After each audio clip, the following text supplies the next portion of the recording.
So welcome everyone to our Shatterproof Continuous Quality Improvement Learning Series webinar.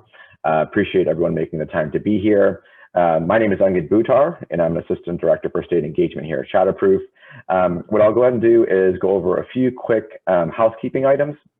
I will then introduce our panel and facilitator today. I will go ahead and then turn it over to Dr. Kapocha. And then as and when you have questions, feel free to leave them in the chat. We'll go ahead and make sure that we address those questions towards the end of the webinar.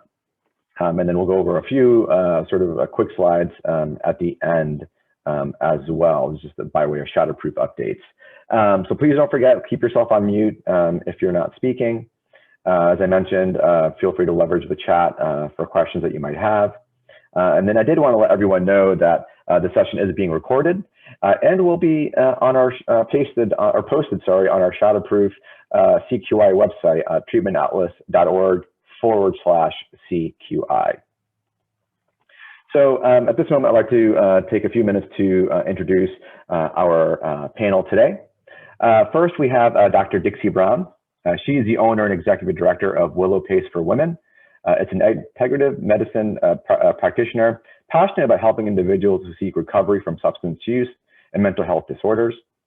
Through the use of complementary and alternative medicine, she helps her clients feel their best physically, mentally, emotionally, and spiritually, and guides them in their journey to recovery. Her greatest joy is seeing her clients fall in love with themselves in ways that they never imagined possible. Welcome, Dr. Brown. Next, we have Dr. Lynn Morrison.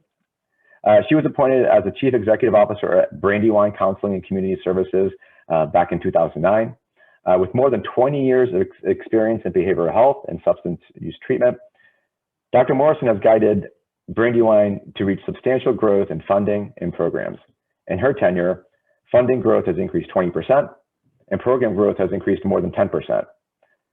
Based primarily on efforts of Dr. Morrison, today, Brandywine is a well-respected organization in Delaware for its innovative programs and ability to enhance the quality of clients' lives. She continues to build on her goals of creating and expanding opportunities for the communities that Brandywine serves and to have its programs within the reach of every Delawarean. Welcome, Dr. Morrison. Next, we also have Corey Carr. Corey started his work in behavioral health in 2016 as a member of the crisis team and a community engagement specialist at Westbrook Health Services. He currently serves as their Director of Quality Assurance and Compliance. Welcome, Corey. And last, and certainly not least, we have Dr. Victor Kapocha. His career has spanned academic, philanthropic, and public and nonprofit management positions in health and human services fields. As an academic, he taught graduate planning, organizational change, and research at Boston College. And as a manager, he directed the City of Boston Health Department and was president of a community-based addiction prevention and treatment agency.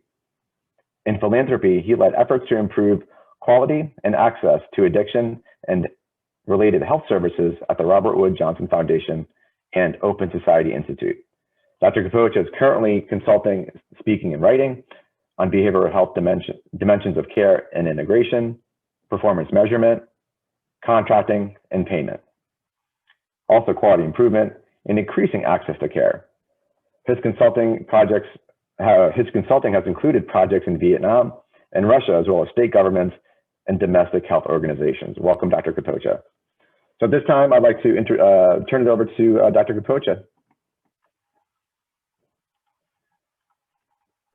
Thank you. That's quite an introduction. I mean, the truth is I'm not that busy. I spend time with my grandkids and hither and yon as well, doing a variety of kinds of projects, chopping wood and other kinds of projects. So I am delighted to be here and delighted to have this panel that you will learn from. I want to congratulate Shatterproof on going through their first round with the Atlas project and all of you who responded and supported that. I want to also congratulate those of you that are participating from some of the new expansion states and hope that you will be able to take away from this and the subsequent sessions some of the experience of other people that will save you in your overall learning process and execution of quality assurance. We did this last year as well. There was a series that hopefully some of you participated in, or maybe all of you. Last year, when we did the introduction, I did it with another provider, Kevin Norton,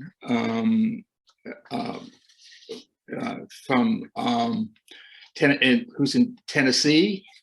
It was a little bit more theoretical.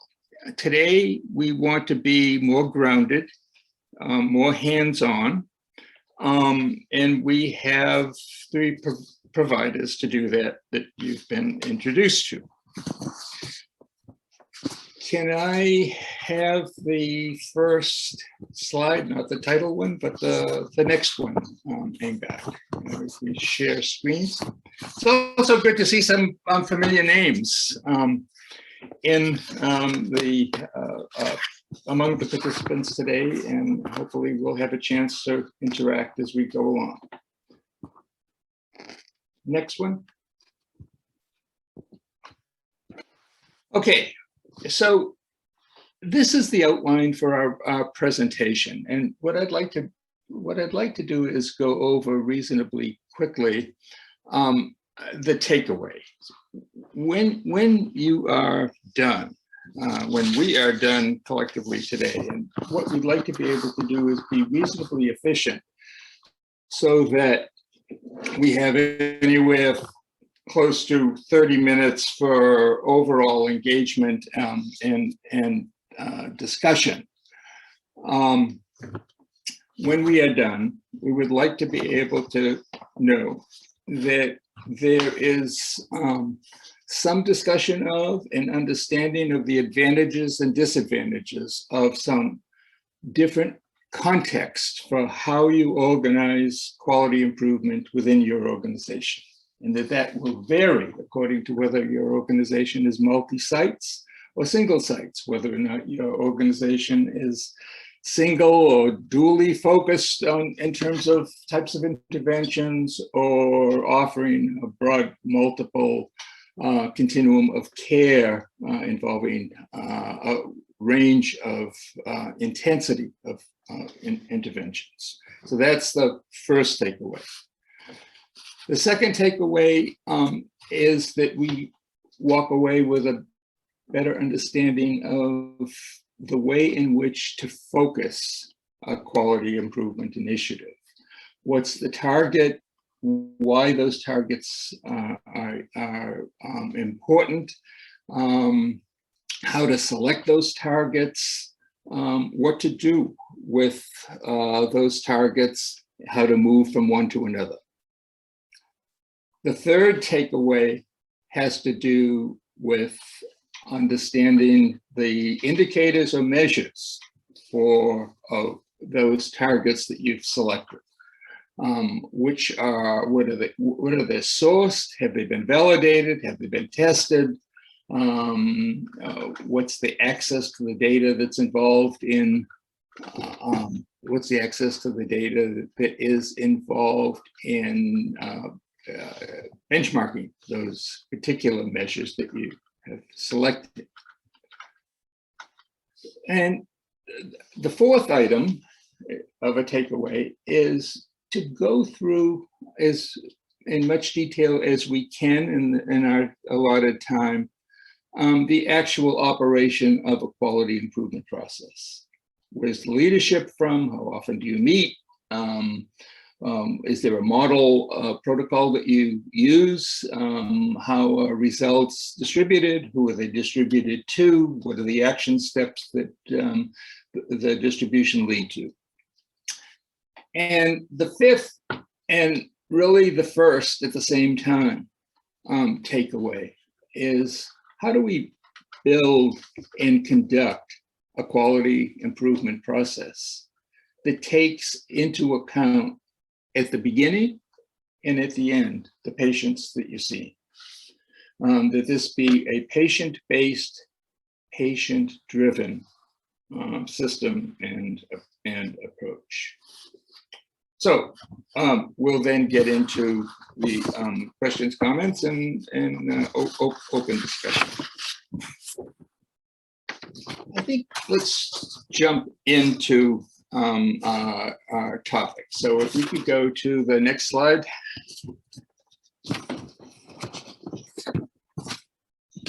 Where are we going to organize our quality improvement process? Where are we going to, how are we going to do it if we're, as I said, a single location, single purpose organization, or maybe a multi-state organization? So let me start with Lynn Morrison. Lynn, as was introduced, is the CEO of oh my goodness, I'm sorry, it just blanked. But anyway, Brandywine in Delaware, it has multiple locations, multiple levels of service that range from medication to outpatient services. Can you tell us, Lynn, to start with, how your QI process is organized? Is it the corporate level, each site, each location? What are the different advantages that you see in the way you've organized this? Sure. Hello, everyone. So I would like to say that our QI processes have evolved over time. The majority of them started kind of on a program level, on the federal, with the federal funding and who your payer is. So some of our federal funds will allow us to have evaluators as part of those programs. So we're actually able to hire an outside person to help us organize what the outcomes are, collect that data, and then feed it back to the team. And then there's our homegrown, where we look at, the board comes together with leadership and we say, what's our strategic plan? Where are we heading as an organization? And what kind of goals do we want to set for ourselves, come from that level? And then everything in between. So from the treatment programs to the prevention programs and early intervention. So our treatment programs are in multiple locations. So what we have done is created a weekly meeting where we bring together individuals from every location, leadership from the medical team and our clinical team, and discuss and identify common issues across the organization and ways to address those issues. Victor, I might be jumping into some stuff that you're probably going to get to later, but some of the things we've used to identify those issues are licensure, joint commission, right? As well as just issues that staff say, my favorite is, we're seeing a lot of clients not, coming to their group on Friday. So go ahead. Well, it is. We are going to get it into those drivers. Can we probe a little bit? Sure. I mean, the first decision. Then I'm going to ask Corey similar, and the same also for Dixie. But you have multiple locations, so you're pulling people from different levels of care, different services, into one overall organization-wide, agency-wide QI process. Why did you choose that rather than either organize it by location and or by function? So there's multiple layers, right? So the programs have their individualized program level evaluation and outcomes that they are following and monitoring, and they get reported to an upper level, right? So where I'm talking about the multi-level and pulling it all in is when there's a common service that is across all of those locations. So in order to make sure that we have continuity of care between all of those organizations at those levels, bringing the folks together to make sure that there's continuity, that's why we decided to do it that way. And of course, there's going to be differences in different sites based on geography or staffing and that kind of thing, but that the core values of the organization and what we're monitoring are shared. Corey, can you speak to this same question? Again, you have your Westbrook has multiple locations, more than one level of care and service. How do you have your QI process organized? Our quality improvement process, and we always say quality assurance. So if I say QA, Yeah. that'll be why. Yeah. But the way we have it structured is it's kind of parallel to the way that we're structured. We're structured in a very executive team and then division director level. And we have a division that is just SUD residential. And then we have medical services, which would handle our MAT and things like that.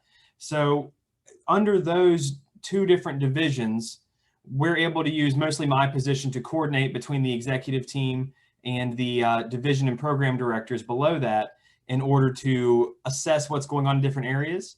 But we also contact with our crisis services division, which what I appreciate about that is we're able to direct and sort of organically adjust to where we see issues at or where we see opportunities for improvement at based on a couple of different things. We get what we're hearing from the directors, the program directors and division directors and their supervision with our chief operations officer, which her and I have regular conversations on a weekly basis about the different programs, but also by interfacing with our crisis services division and our peer division, our peer program. I kind of appreciate a little bit of that street gossip that comes from the clients, because street gossip from the clients goes a long way to let you know those little things that you might not find out otherwise. And then you can start paying a little bit more attention to some areas, and eventually issues bubble to the surface, but also successes bubble to the surface. That street gossip isn't always negative. Sometimes it's like, hey, this one staff person did X, Y, and Z that really helped me out. And you can reach out to that staff person and then you can kind of hoist them up as an example, and it really invigorates the whole program, which gives, improvement across the board, I think.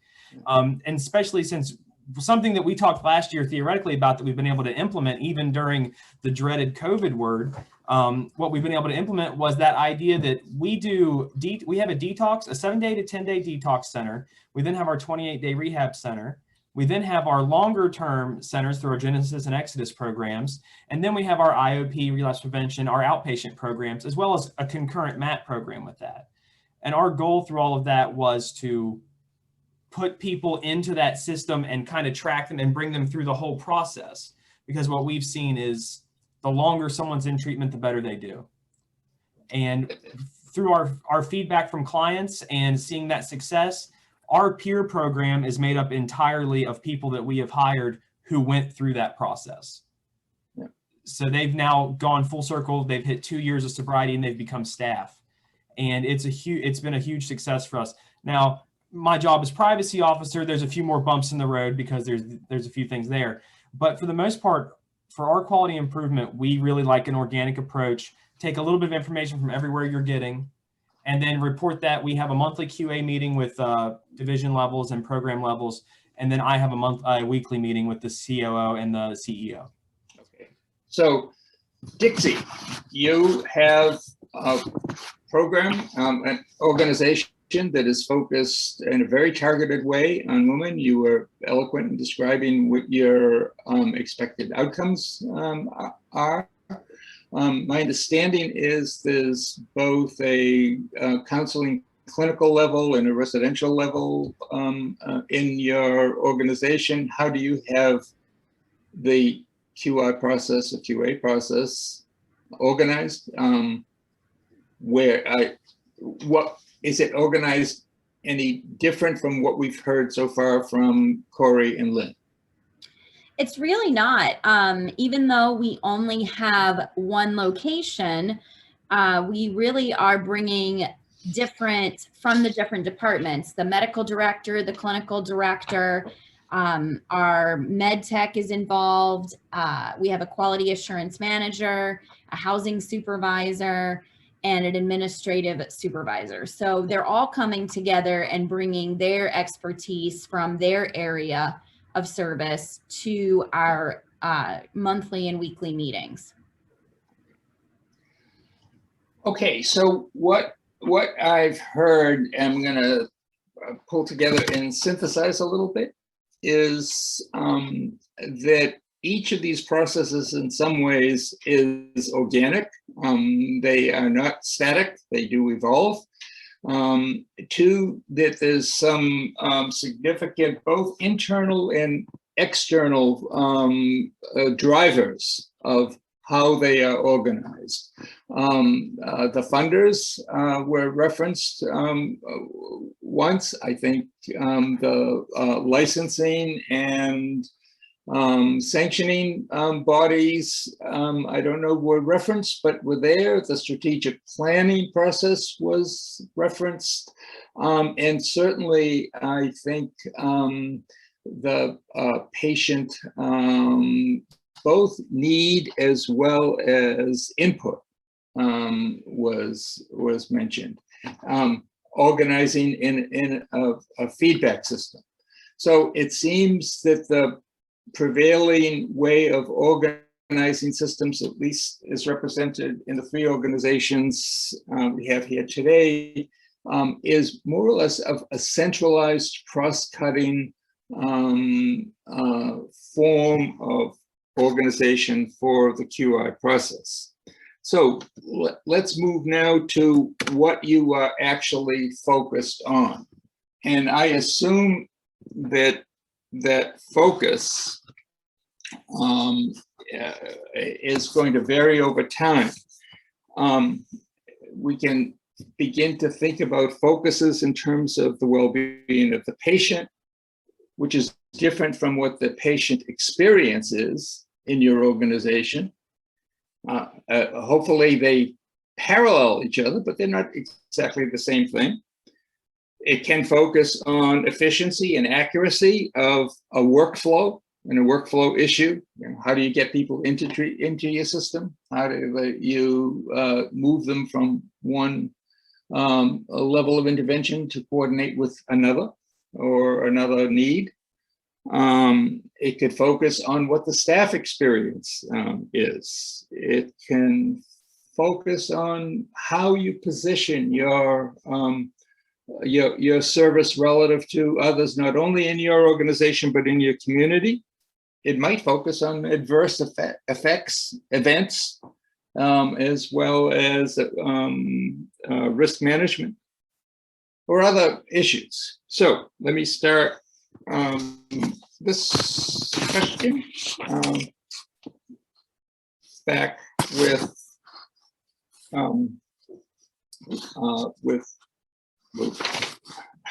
I did this, Dixie. If you could tell us the focus currently of the QI process at Willow Place. Why did you choose that? How was it chosen? Is it externally, internally driven? There's a lot to that question because, yep.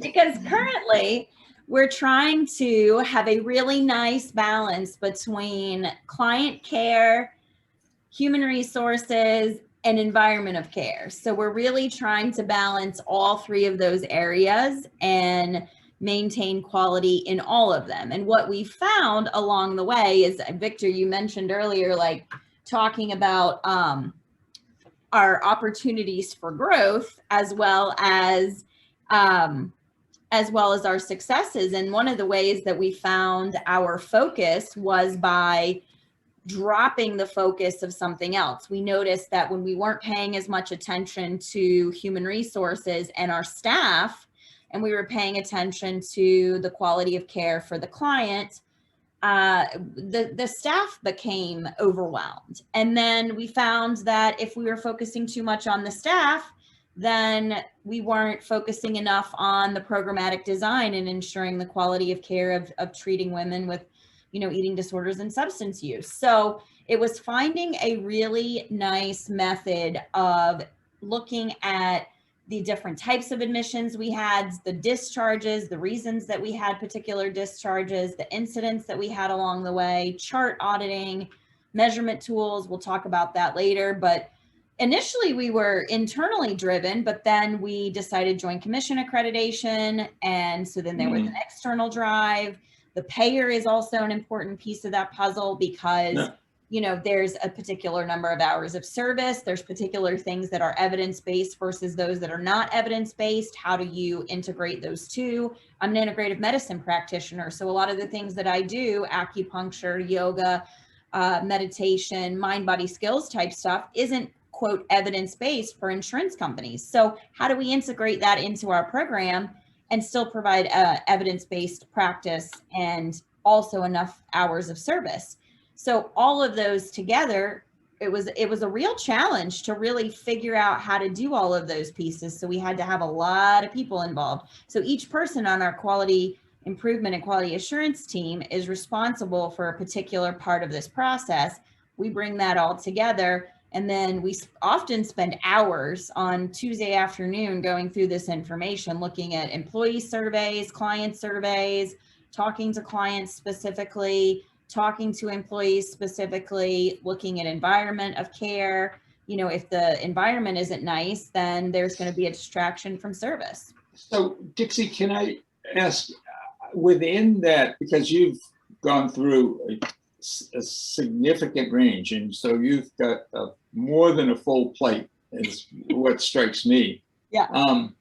So we can come back to it, and we should, but it seems to me that identifying how you're tracking this in terms of data has got to be a real challenge for you, because it's so broad and there's so much data potentially involved. Yeah. Yes. We've got a lot. We actually use SurveyMonkey, and that's one of the ways that we collect a lot of our data from staff and clients alike. The clients, when they do their 30-day treatment plan reviews, they're also doing surveys, interim surveys. They're also doing interim measurement-based tools. So they're doing those things every 30 days. So we're getting a sense of, we've added a group, they're really liking it, they're really getting something from it, or maybe they're not. We're also doing the same thing with our staff too, to see how, like, for example, we noticed that they were concerned about the health benefits. So we saw that to be a constant struggle where we weren't providing enough. So we really looked at how can we provide more health care services for our staff. So each one of those things had its own data collection that someone was in charge of to bring the results to us. So Lynn, can I ask you the same question? What are you focused on now? What's the focus of what the QI work group is looking at this point in time? How did you get there? Why did you get there to that one? Yes, I hinted at a lot of it when I was speaking before. I think that we can all be overwhelmed by data, right? So we had to figure out what data do we have and what data do we want to focus on. And so again, some of that decision is made for us depending upon if we're looking at a program level or an organizational level. From the organizational perspective, a lot of this year has been a lot about processes and mapping workflows so that every member of the team is very clear about what their role is in the interaction with the client, so that it reduces any kind of confusion and enhances the client experience at the organization.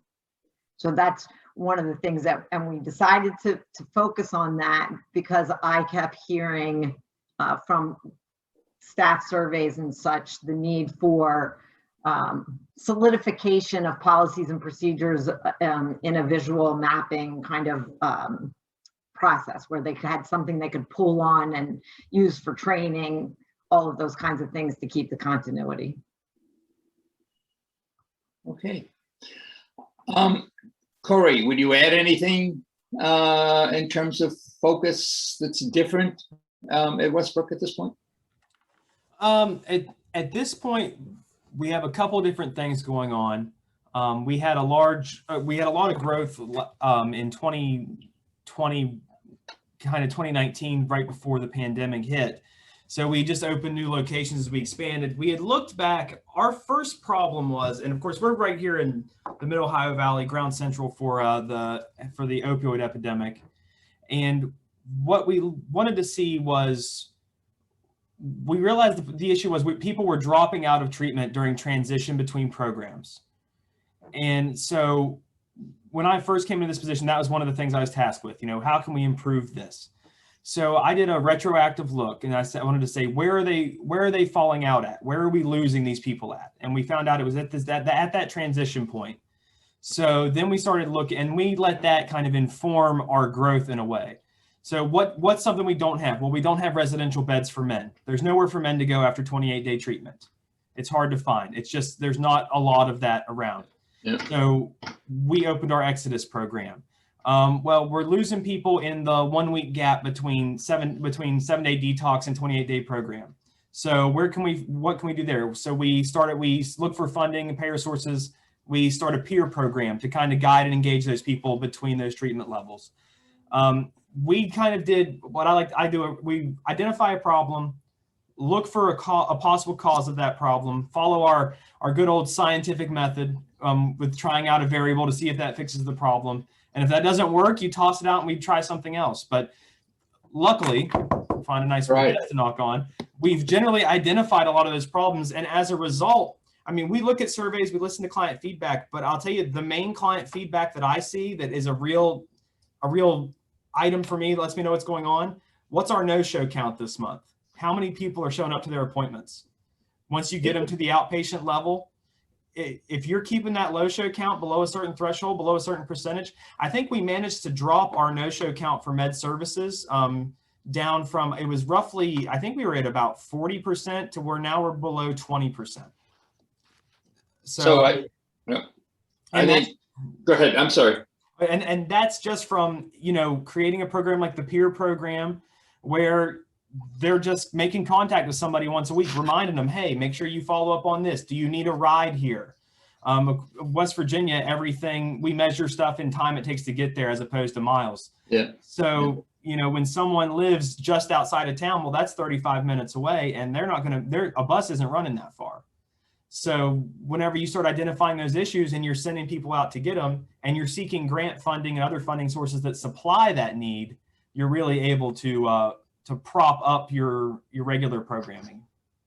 Thank you. I am remiss in that I didn't ask you to advance the visual to match the discussion. So could you do that now? Okay, so this is all right. So with one back, there we go. Yeah. So I think what we've just heard, again, pulling it together, is that the focus is driven both internally and externally. There was references to payers, Joint Commission, accreditation processes. I'm sure the state licensing and Medicaid reviews may also have these kinds of focus and information. But what was interesting, and I think, but probably not surprising in the year of COVID, that has put a certain different kind of stress on organizations, was a couple of you, at least two of you, referenced staff-driven, efficiency type focal points to maintain staff engagement, staff effectiveness, and satisfaction. I think Corey's reference to indicators that are used then to dig deeper. The dropout rate, the retention rate, the gap between levels of care, that transition. If we think about the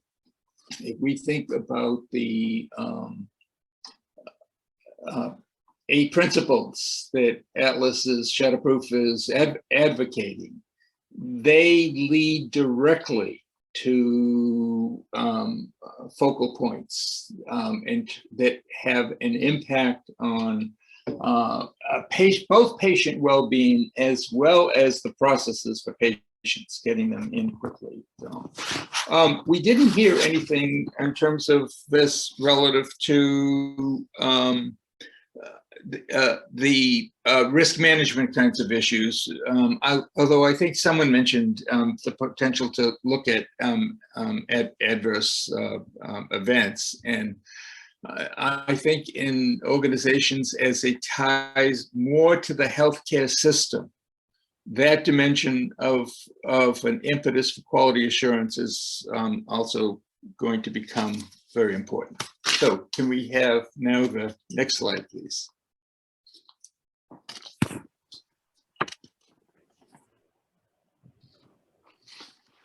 All right, this is going to go back and push us back into the data question and try and get more specific about what is it that we are actually tracking. How do you know when you're there? How do you know when you've made improvement? How do you know when the needle has moved on the area that you've focusing on, retention, or on a workflow that staff are finding to be cumbersome and inefficient? How do you know when there's a difference? Usually you know that because you have some sources of information that you use to track either the process or the outcome. So given that, Corey, can you tell us and talk to us a little bit about the particular indicators or measures that you track? You referenced the dropout rate, and that is obviously a number. Where did you get that information? What other measures do you use? Who selected them? What do the indicators, if anything, mean to patients? Okay, so one of the first ones we started with was the no-show rate, which is, just people not showing up for a scheduled outpatient appointment. So that was an issue that was not just specific to our side programming, it was more specific in our mental health and side programming. So it was an agency-wide issue, which is why it was tackled first. And then from there, we started to branch out and look at those areas where we were losing people, and we were comparing our referral rates to our intake rates for those programs. It was kind of like, okay, why is our 28-day rehab getting X number of referrals, but their census is only 60% of their bed capacity? Where are these people going before they're coming to us? And part of that too was identifying staff shortages that had to be corrected, because you can't run a full census on a bedded unit if you don't have enough staff to cover it. But from there, when we started working with Shatterproof, we looked at the 8 principles of care that Shatterproof put out. And one that always stood out to me was fast access. Now, we talked before how I started out on the crisis team here. And the crisis team, of course, takes walk-ins during the day. And something we would do is someone would come in and we would do a crisis consultation.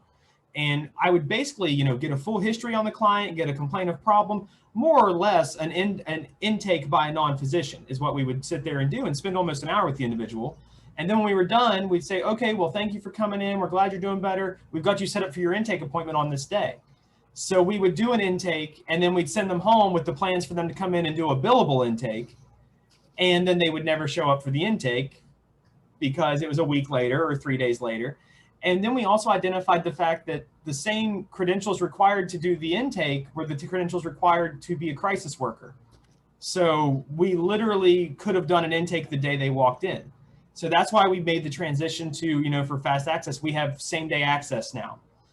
We sat down as a group, identified a bunch of people that had the credentials in the state of West Virginia to provide that service. And we just did big trainings, and we were like, listen, your intake overflow level 1, your intake overflow level 2, like we can handle up to 50 people coming through the door at once. And as long as everybody can find a corridor to hide in and a low enough volume of tone to talk, we can do 50 intakes at once. It was kind of like preparing these levels beyond to address this need. Because, you know, and if anybody here who's done an intake, you guys know, like some intakes, yeah, you knock it out in an hour. It's a basic things. It's a basic kind of thing. Other intakes, you sit down and, you know, what brings you in today? And you know, it starts with, well, I think it started when I was 3, and, you know, and 2.5 hours later, and an ASI and everything else you can figure out, you're staring at the wall thinking, oh my gosh, this person's never going to leave my office. So that was one of the things we identified. And then from that, we've really just kind of tried to keep our finger on the pulse. We've worked through we're doing the NOMS assessments right now, as well as implementation of our own resilience measure for an outcome measure. So through those implementations, we try to keep our finger on the pulse. Regular conversation between management and staff. What are you seeing? What are you hearing? What's this person not showing up? Especially in our MAT program. So. Okay. Dixie, the focal points that you talked about struck me as important within your context, qualitative kinds of focal points. Are you using quantitative measures to track them, to know when, in effect, the integrative care piece is making a difference in terms of retention or things like that? Yeah, so we're looking at a few different measures that that the clients are doing. The brief addiction monitoring tool, the eating attitudes test, the RIF, that's a psychological well-being test. So those are some very specific tests they're using. And we're really looking at the well-being overall of, is their substance use improving? Is their eating disorder improving? But one thing that I think that's the most important is when we do have clients leaving the program, whether, you know, against staff advice or medical advice, or they're graduating from the program, is that exit interview. And that is a qualitative piece. So gathering some subjective information, but then my quality assurance manager, she translates that into you know, graphs and charts to help us identify what area needs to be our focal point. So I like where we Corey was talking about the no-show rate. And that's something that's really important for us to pay attention to, is why are they not showing up? Why are they not coming to their sessions? Why do they not want to participate? And what does that look like? So translating that into, you know, an actionable step that we can take to make change. Lynn, for your program, are you following any quantitative data to know if the needle is moving on a particular focus? If so, what is it and where did it come from? Yes, in fact, my new motto with my staff is, don't tell me there's a problem, show me there's a problem. Because we have found that a lot of people have anecdotal stories about, oh, this is happening all the time, but then when we start collecting the data around it, we find out that it's not, you know, at the level of a process improvement type of scenario. So we're keeping track of, I think, a lot of things that sounds like Corey and Dixie are. We're doing the no-show rate. We're looking at urine drug screens by substance with the fentanyl and benzos, benzodiazepines, methamphetamines. They seem to be making a comeback. So we wanted to see if we were seeing that in our population and if we needed to tweak our programming at all to accommodate that. We're monitoring census, again, age and sex, and to make sure that we do have adequate gender specific and or topic specific groups for individuals. Yeah, we've got lots of data. At this point, it's making sure that we are not spread so thin looking at too many things. But as I think it was Dixie said earlier, you seem to improve things where your attention is. So sometimes we just keep collecting the data to make sure that we're not falling off. Like, what are our benchmarks? And if we fall below X, then we need to push it back up to the top of the list, kind of thing. All right. I'm curious that if we think about the Atlas principles, and we take the principle of the use of medication, and ASAM has a standard that says if a person comes in with a diagnosis of alcoholism, a diagnosis of opiate use disorder, that the standard would be that they have the opportunity to have access to a medication that is appropriate for alcohol and or opiate.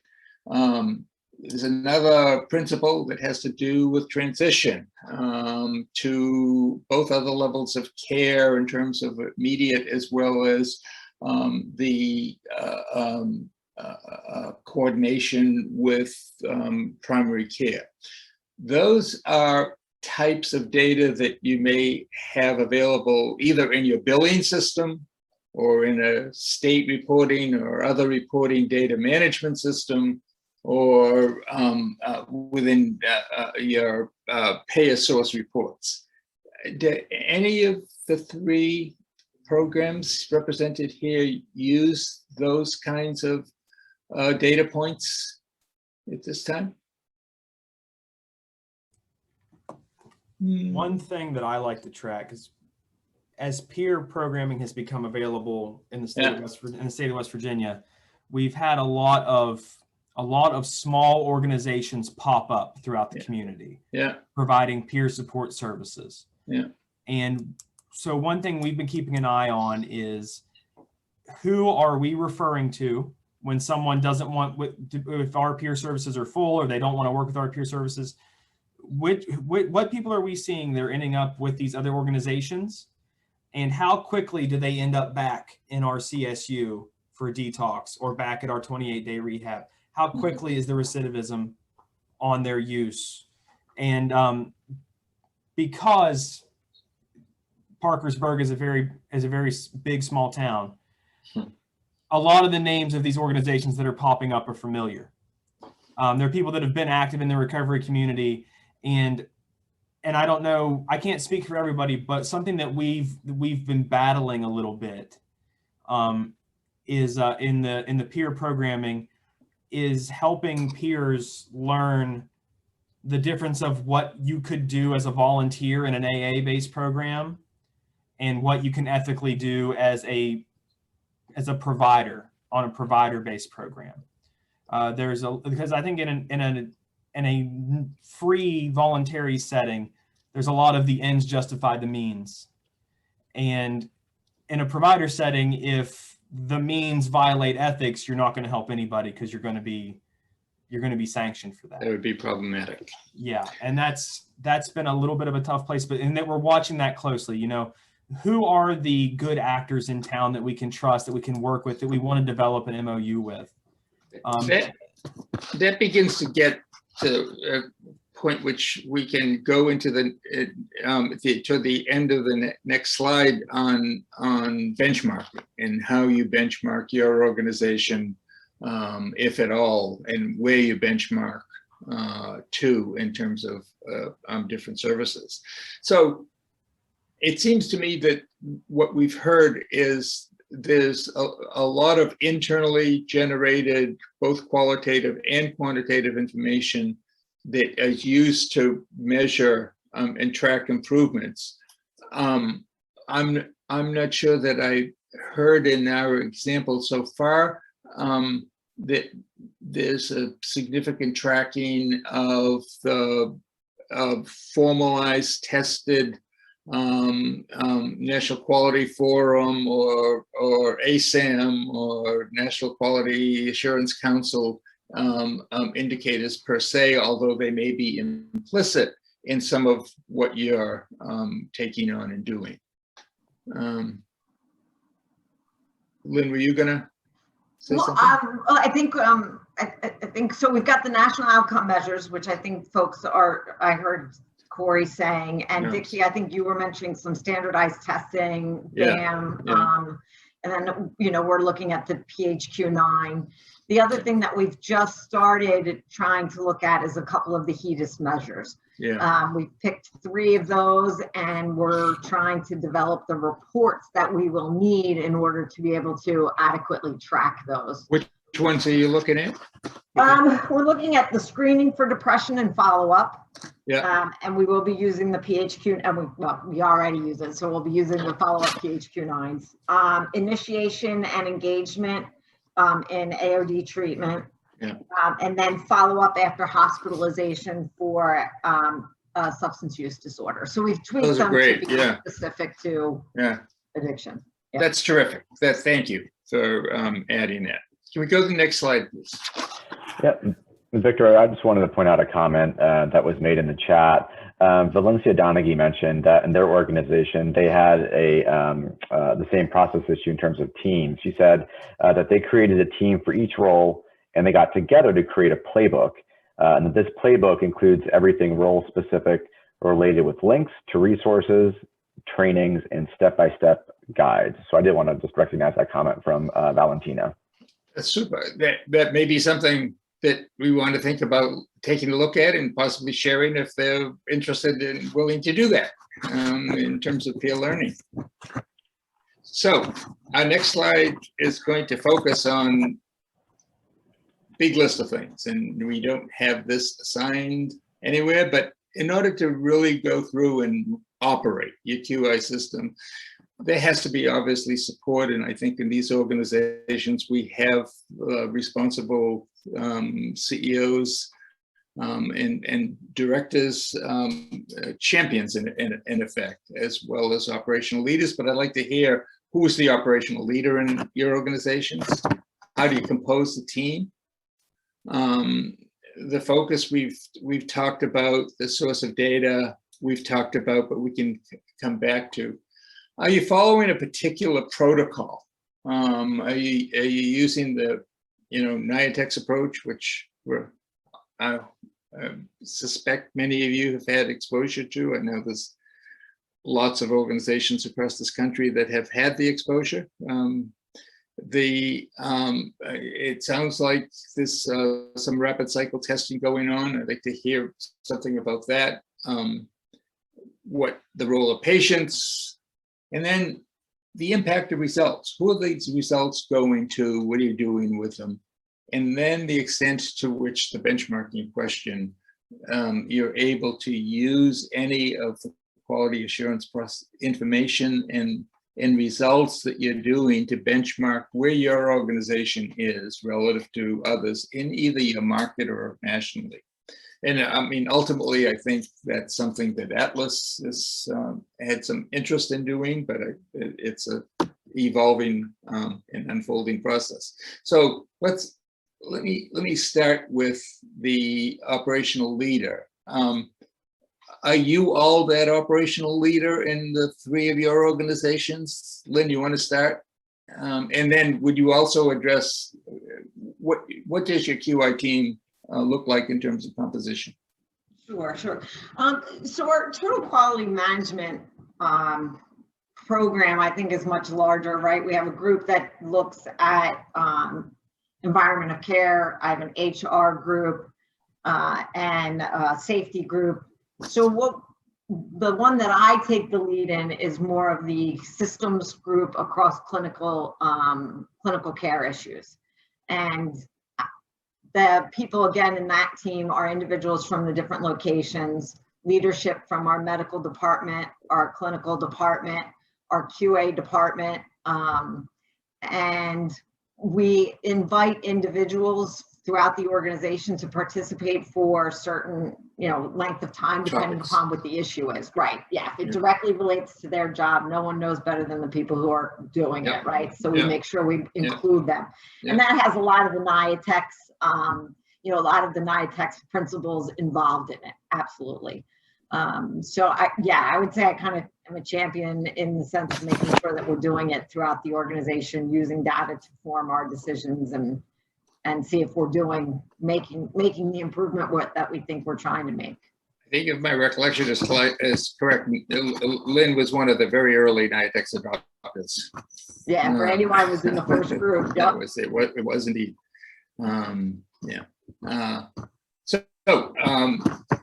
Dixie, what's your team look like? What's your role in it?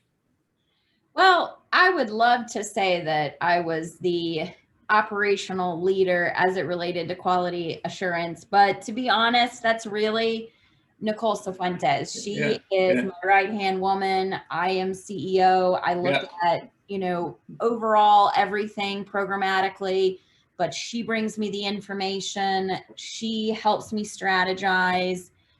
She gathers all the information from the rest of the team, which is somebody from every department, HR, housing, clinical, medical, and she brings all that together, and then she gives me suggestions as it relates to what areas we can improve, how we can improve it. And then it's up to me to decide whether or not, between myself and my two business partners, whether we financially can afford that, if that makes the most sense in the direction that we're heading for our, you know, year, 5-year, 10-year goals. But she's really a rock star. And I joked, I was like, you should probably be the one on this call, not me. Does she have a team that she works with? She does. She works with each one of those people that are bringing her the data. Okay. And so they're all managers or supervisors of their own department. And so she's ensuring that they're on task every week. And then all that information really comes to us weekly at an administrative meeting, and then monthly at our actual quality assurance meeting. So in your actual quality assurance meetings, is there a protocol that you follow and use? Is it identifiable, describable? Yes, it's outlined is really, we do each one of those different areas. Client care, so we look at clinical, we look at medical, because we treat eating disorders, we look at nutrition, and then we look at environment of care. We make sure safety standards are being followed, anything we need to make improvements on there. And then we look at HR staffing. That's a huge thing. We want to make sure that our staff is happy because they're more productive when they're doing well. And so we really go down the checklist, and we go through incident reports. We go through discharges, admissions, the type of people, the acuity that we're admitting. We look at all of the measurement tools that we're looking at, peer reviews, staff is reviewing each other. Employee satisfaction surveys. So we go down that outline every single month, look at those areas. Some of them we crank right through. It's easy. We're doing well. I don't see any improvements this month that we could make, or maybe we could make some small tweaks. And then there's other areas that we're like, maybe there was a high level of incidents that month, and we need to figure out, why are we seeing, you know, medication overuse or something in our, you know, during the housing on the weekends. That's been a thing that happened recently, is medication overuse. So we were, you know, how do we rein that in? Because we're not supposed to, you know, dispense medications. That's not our level of care. So how do we, how do we fix that? So we had to kind of navigate some of those things, and then we use the information to do that. Corey, you earlier referenced a process that I would shorthand call a rapid cycle testing kind of process. Can you tell us maybe through an example of a particular item that you used that process on, what you went through, how you measured it, what the change was, and whether or not you did it again and again? How many times did you do it? Yeah, I'm trying to think of a specific, as I've used that method a couple times of kind of like, you know, identify a variable, adjust the variable, test it for. What I like to do is, I'll use our 28-day program, Amity. We wanted to get our census up in Amity. It's a 15-bed unit. It was running at about 7 or 8, at about 50% capacity. Running at 7 or 8, but also maintaining a waiting list. Okay, well, why are we half empty and maintaining a waiting list? You know, this is an important question to figure out. So sorry, I in the program I ran, I don't know, 30 years ago now, yeah, we had the same issues. Oh, yeah. They're supposed to pay it better. Anyway, go ahead. I'm sorry. So okay, so we sat down as a group. We said, all right, what is the issue? Why are we at half capacity, and why do we have a waiting list? Yeah. And so we actually found out it wasn't a staffing issue. We had enough staff. We were fully staffed. It was a mixture of the clients would say they wanted to wait a couple days to get things in order before they came. And then we later found out there was also an issue of we had a case manager who didn't want to do more than 3 intakes a day because they felt that was just too much to keep up with. So our first thought was, all right, you're going to do more than 3 intakes a day. If we need to find a way to, they just had an intake a week ago at the CSU. Yes, it's a change in level of care, but use that as your guide. We can move forward on that. Obviously, you want to establish your ASAM criteria. But then we looked at the problem of I wanted to isolate it on the clients, because if the clients are saying they need to wait a couple of days, like, okay, well then what's going on that the clients feel like they need to wait a couple of days? And it would usually be something like a client had children and they needed to make sure their children were taken care of. That makes perfect sense. It would be something like a client had a pet and they needed to find somewhere for the pet to go for 28 days. So what we did is we started implementing while they were in that 7 to 10 day detox unit. The first thing we tried was, So the first thing we tried was to engage them in that 7 to 10 day detox unit with community engagement specialists. It's a grant funded program. Have them get in there, see if they can help the people make contact, stay in contact with the people during a waiting period so they don't drop off, right? Well, that didn't seem to work as well. It still seemed like it was that waiting period. We still were only getting about, maybe we went from 7 to 8 to 8 to 9, floating around that area. So then we started, okay, so what can we do now? So then we started looking at what's happening, because what's happening is they're getting out, and then about it's usually it was about a 7-day wait before they'd get in. We looked a little closer. Right around day 5 is where they stopped making contact with our community engagement specialists. They stopped calling into Amity to maintain their referral and things like that. So what's happening on day 5? Well, by the time they hit day 5, they're getting in contact with old friends again. Right. And then we're seeing them back in the CSU for detox in another couple of weeks after they dropped off the map. So what's going on there?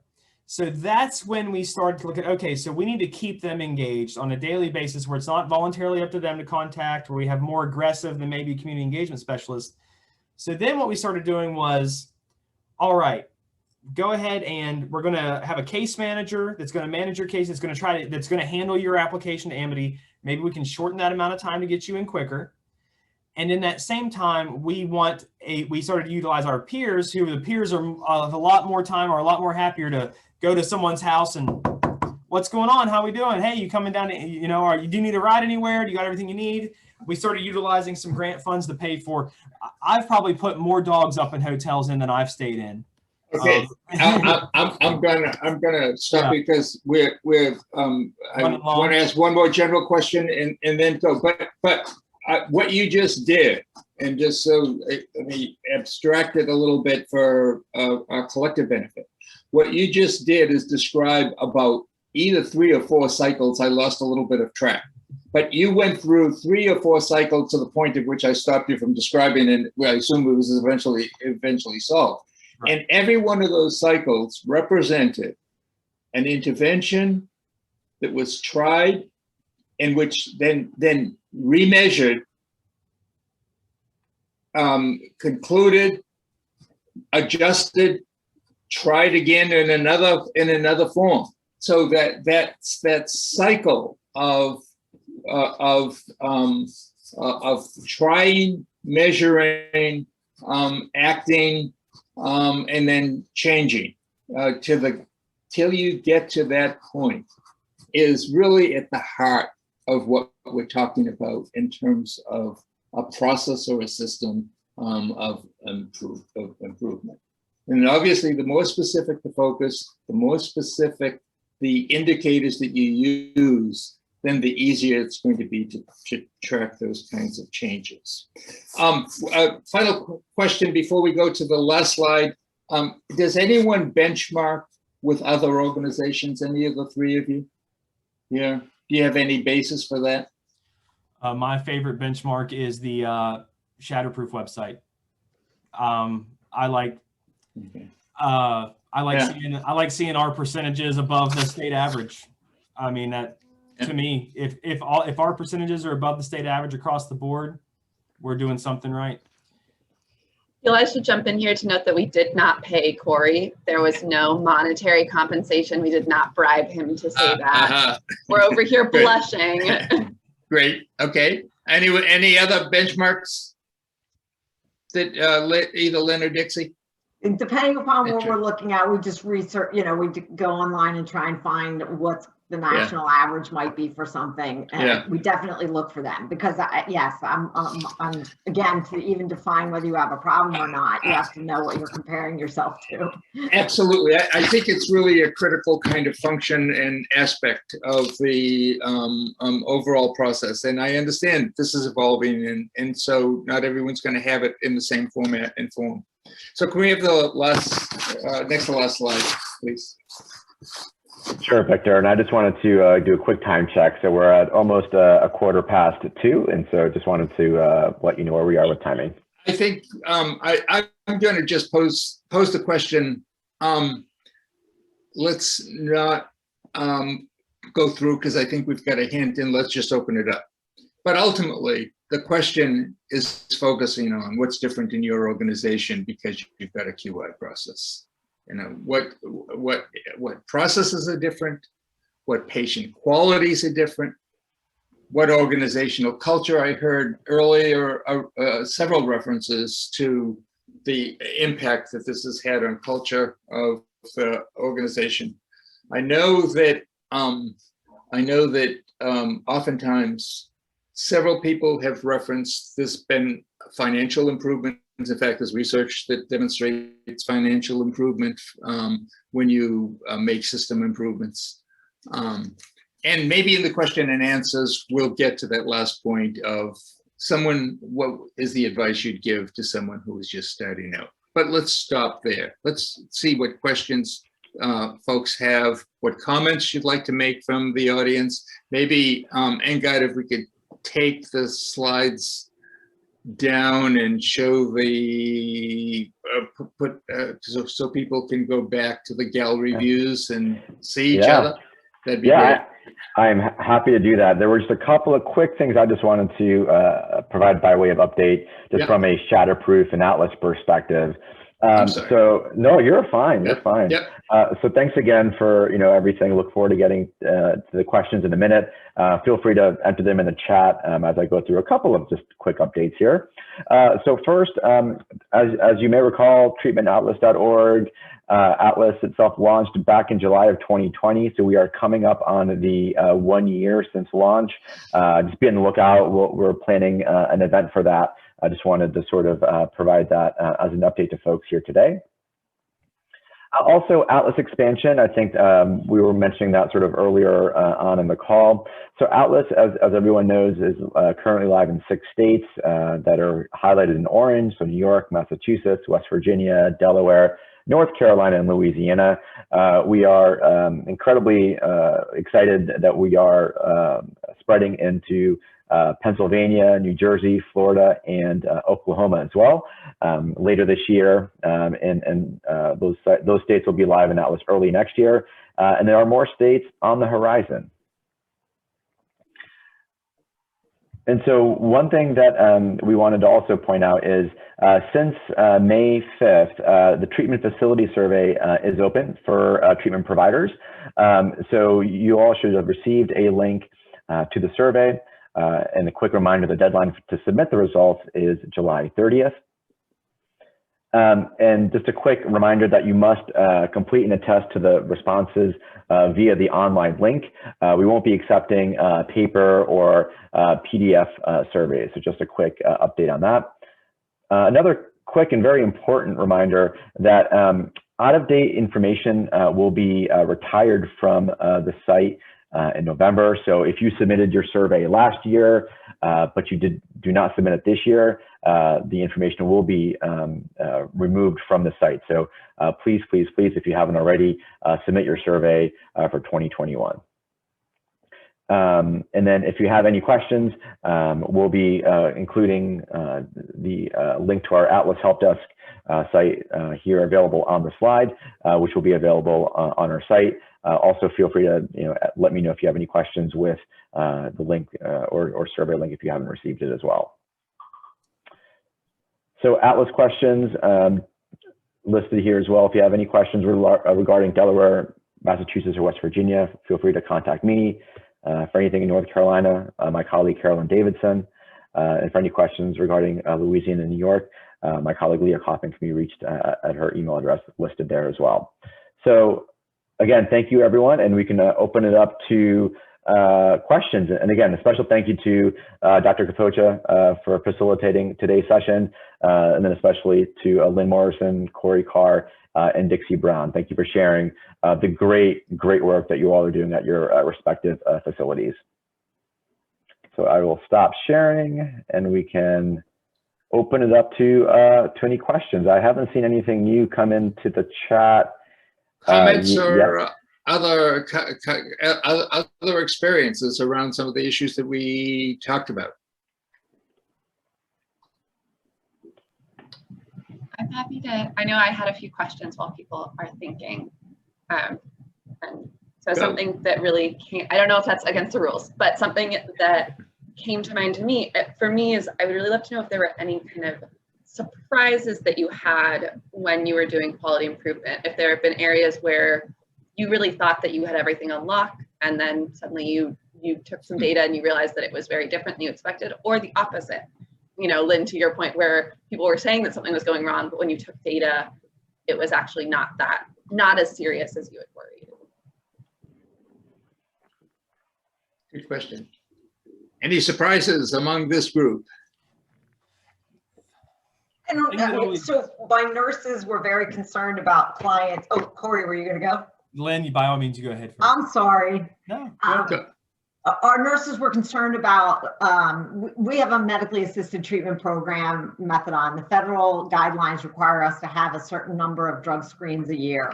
And when our clients are unable to give that sample, the nurses are concerned that we were falling out of compliance. And, you know, and they were like, it's happening more and more. And I'm like, well, what does that mean? You know, how often is that actually happening? So the QA team, and to Dixie's point, I have a director of quality assurance, and I would be nowhere without him and his team. So when she said that, I was like, I can't believe I didn't give a shout out to my team because they're amazing. But anyway, they gave me the data, they presented it to the team, and they said, in fact, it's about 3 to 5% of our population are not meeting that 8 samples a year. So they were probably experiencing the same individuals over and over, and not a larger organizational issue. So we were able to kind of refocus it and say, okay, how do you guys need help managing these individual patients, but we don't need an organizational wide implementation plan for this.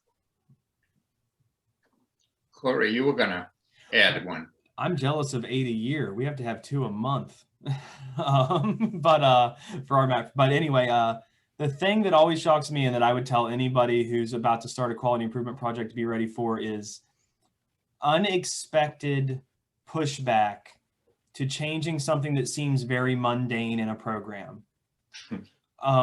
There will be this small thing that doesn't seem like it'd be an issue to change, but your program director will sink their teeth and their heels into that item, and they will not let it go. And you will have to convince them with a full dissertation on why this one item needs to be changed. And don't take it personal. It's all different personality types. And I'm sure I probably have that one thing hidden somewhere that I don't know about yet. But I would say that to someone working in quality. And don't push back mean, but, you know, CCing your CEO on the email talking about it isn't necessarily the worst thing to do, to be like, hey, this is why this needs to be changed. And I'm happy to work with you on everything that needs to be done to change this. And just so you know, I talked to them about it and they think it needs to be changed too. And what way should we change this? That's the one that always shocks me, because it's always, and now I've gotten to the point that I'm like, okay, so what minuscule unimportant thing that I think is minuscule and unimportant, what thing is it going to be that comes at this time that, oh, we can't change that? That has to stay on a paper form that we keep in a file cabinet outside the EHR for reasons X, Y, and Z. And, you know, something like that. But I always keep your eye open for that. Don't take it personal. There's just that thing people don't want to let go of. So maybe this is related. Glenn Field asks about anyone has anyone experienced fear of success? And Glenn, I don't know if you want to expand on by that at all for a second, because I'm not sure I understand about the fear of success. Hopefully. Yes, thank you. As a long-time program evaluator, I was using goal attainment in various programs, and some programs did better than others. Of course, it was a whole continuum of performance over time. But when the case management program really hit their marks in both quality and productivity, I was so pleased for them, because it was a long haul. And I said to the director, I said, wow, look at your scores, how great it is. And she looked at me very anxiously and said, yeah, but you know, that might not stay that way. You know, we might not, you know, yeah, okay. Here. And I was sort of deflated, but I began to make a list of experiences like that I call the psychology of performance, where people, you know, did not have what, you know, I hoped they would have the kind of reaction they would have, but they were fearful that now the bar would be set higher. She was fearful of that. Yeah. And I had to respect that. Yeah. So does that come into play in particular for any of the panelists relative to state or accreditation guidelines, those kinds of performance indicators?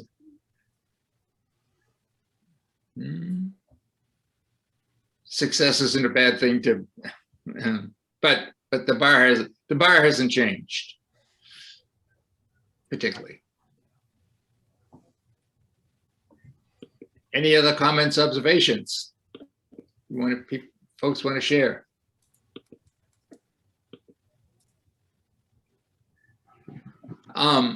Any last pieces of advice to organizations from Lynn, Corey, and Dixie?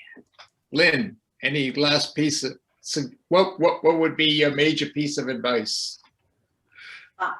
Take one thing at a time if you haven't done it yet, you know, and do one process with it and see how it goes and tweak the process itself. And then that way, once you have the foundation and the framework, you can kind of exponentially push it out throughout your organization. Dave Gustafson taught you well. Corey, what would be the most important way of engaging patients in thinking about quality in your quality processes? Each patient's an individual. You got to meet them where they're at, identify what their needs are, and do the best you can to meet those needs directly. A lot of your patients will have been treated like a object to be passed from program to program throughout a large portion of their treatment. And the patient-centered model is really a relatively new model for substance use disorder. Yeah. And also and the other thing I would add on is be ready for stigma, especially with a MAT program. And it's going to come from places you wouldn't expect it to come from. But be open, show the numbers. My wife's an English major, so the proof in the pudding is in the eating, is the full saying I've been told by my wife. And the numbers show the MAT program works. It keeps people alive. Yeah, thank you. And Dixie, you are representing, in effect, a very targeted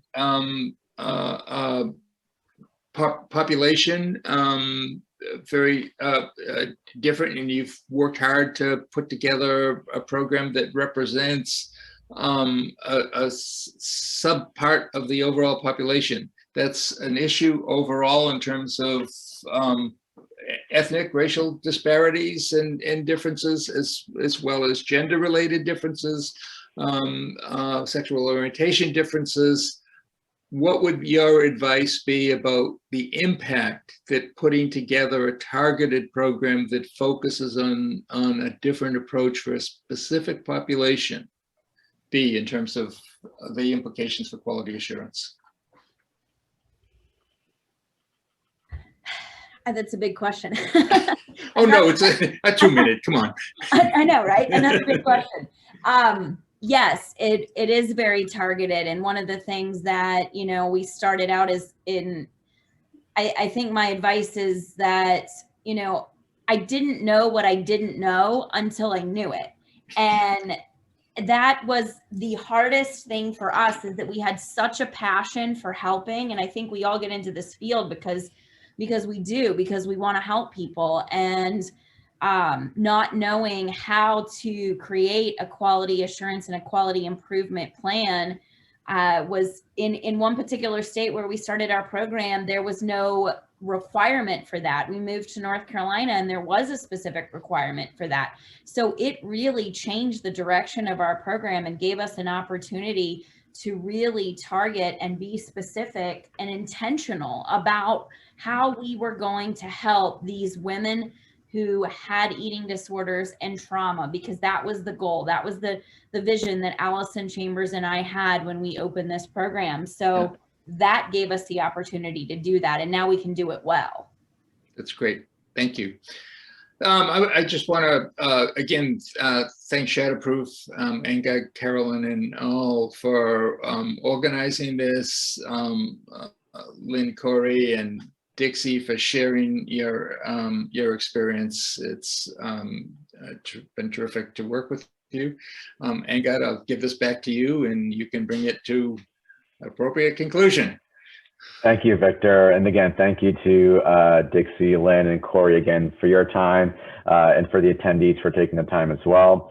That will end sort of the formal webinar here. Again, thank you all for taking the time to be with us here today. We appreciate it, and we look forward to seeing you next time.